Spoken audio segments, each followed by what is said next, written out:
غزہ کی گلیوں میں شام اتر چکی تھی۔ فضا میں بارود کی بو رچی ہوئی تھی۔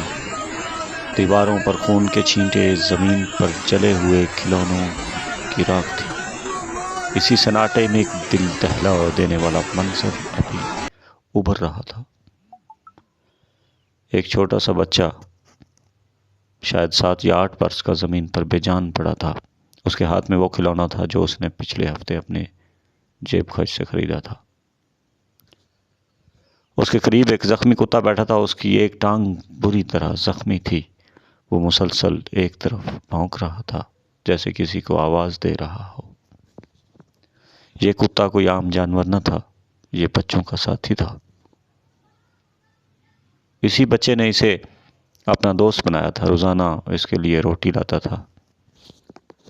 تو میرا محافظ ہے، اگر میں کبھی نہ آؤں تو میری حفاظت کرنا، ٹھیک ہے؟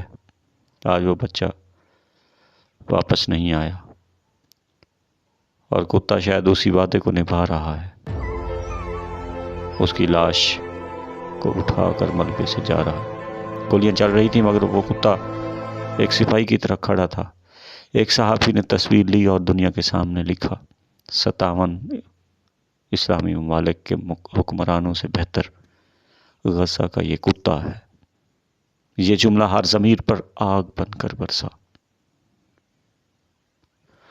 مگر کتا آج بھی وہی ہے۔ نہ اس نے وفاداری چھوڑی، نہ محبت، نہ غیرت، اور حکمران ابھی بھی اجلاس کی تیاریوں میں مصروف ہیں۔ یہ کہانی کتے کی نہیں، ضمیر کی ہے۔